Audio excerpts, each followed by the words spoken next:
Alrighty, dude, the whole Lord of the Rings movie was about a little dude who had to destroy the ring. The ring does all kind of crazy stuff to people. I'm looking at this Goldberry picture, dude. I'm getting tempted by the ring, let me tell you right now.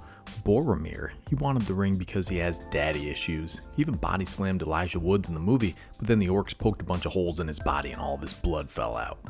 Now the hobbits, they make the perfect creatures to carry the ring to its doom on Mount Doom, because basically they disappear when they put it on. Hobbits just want to hide in the Shadow Realm, dude, and rent being what it is down in New York right now, I can't blame them one bit.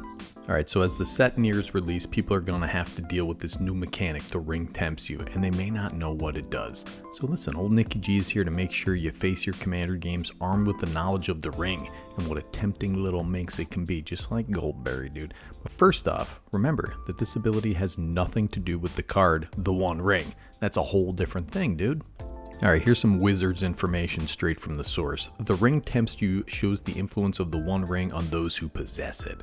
As the temptation grows stronger, so does the ring bearer. Much like venturing, the phrase "the Ring Tempts You" activates a command zone effect. This time, each instance of tempting grants an ability to a particular creature dubbed the Ring Bearer. The player may change the Ring Bearer for each instance of tempting. Unlike the dungeons, which have a single trigger effect, the tempting creates an emblem with up to 4 abilities, of which each ability specifically affects the Ring Bearer. So each time the ring tempts you, 2 things happen. First, you choose a creature you control to become your ring bearer. I'm going to choose Goldberry every time, dude. If you have a ring bearer, you may choose to have that creature remain your ring bearer, or you may choose another creature you control to carry the burden, dude. So basically, when you get tempted, you can choose a new guy or keep the same bearer if you've already been tempted. Alright, the second thing that happens is the ring gains its next ability if it can. Once the ring has all 4 abilities, it has reached the full power and won't gain additional abilities as the ring tempts you in the future. Notably, the ring will gain its next ability if you don't control any creatures, as the ring tempted you, meaning you didn't choose a ring bearer.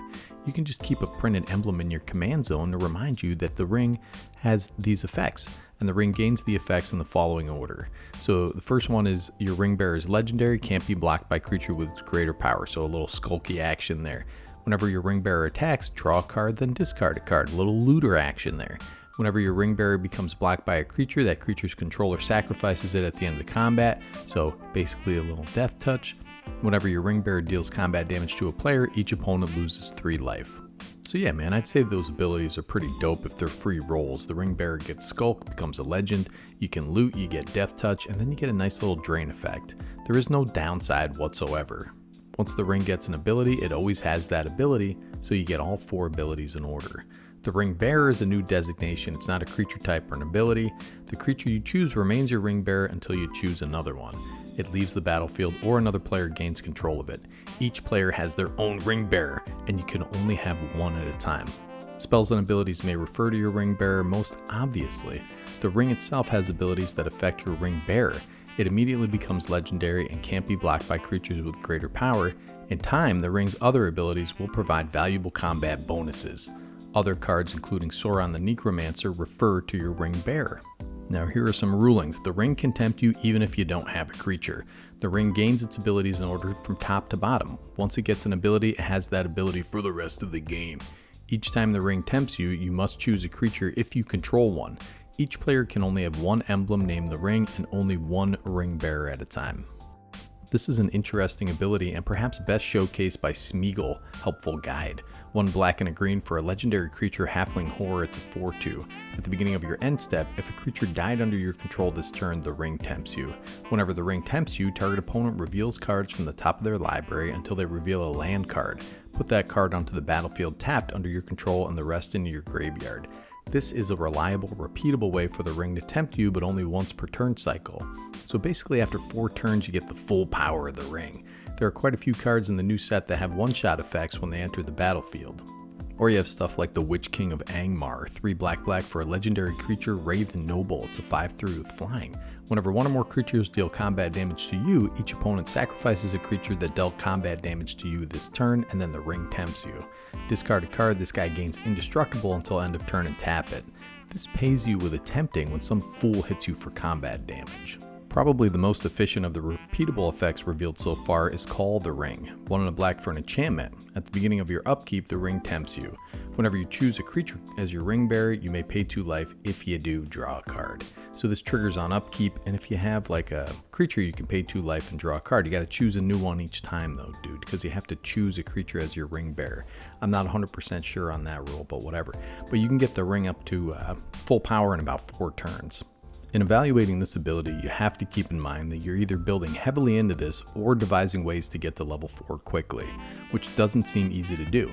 Ask yourself this though, what if your opponent is doing more impactful things over the 3 to 4 turns that you spend building up the ring's power? Chances are they're doing some awesome stuff. I mean, this is Commander, dude. You're gonna be doing some crazy stuff over 3 to 4 turns. Also, ask yourself this burning question. Is it worth it? You're creating a skulking, death touch, looting creature that deals an extra 3 damage on hit. I mean, this isn't bad, but I don't think there's just going to be CDH decks built around those abilities over a few turns. I'm also not sure if Modern, a much faster format, has the capacity for a deck built around this mechanic either. I think it really depends on how you can abuse it. Now listen, there are plenty of cards left to be spoiled, but this seems more like a Vorthos/flavor-centered ability. It does seem like they tried really hard to balance the ability though, and all the repeatable triggers happen once per turn cycle, at least as far as I've seen.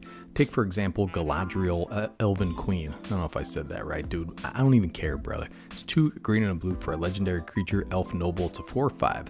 Has Will of the Council. At the beginning of combat on your turn, if another elf entered the battlefield under your control this turn, starting with you, each player votes for Dominion or Guidance.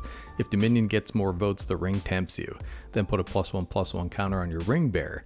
If Guidance gets more votes or the vote is tied, draw a card. Alright, that's interesting. You can get tempted or you can draw a card. And it seems like the card draw is probably will your land because people don't want to be feeding into this ring thing.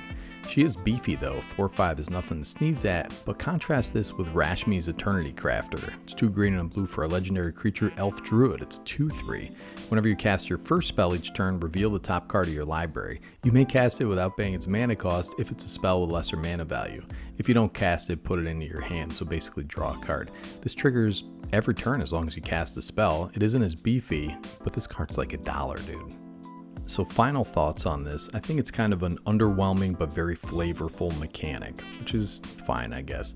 The ring bearer will be an interesting thing to work around and has the added bonus of being around all game. I mean, I gotta tell you though, the record keeping on all this stuff is making me crazy. You got day, you got night, you got the adventure, you got the clutch of the Undercity, whatever the heck's going on with that. There's just too much stuff to keep track of. But this is gonna be around all game. So if your ring bearer gets killed, you have to wait until getting tempted again before you can choose another creature to get the abilities, which for Galadriel is during combat, and at the end step for Smeagol. I think in practice it's going to be annoying to keep track of and a little bit underwhelming from a gameplay perspective.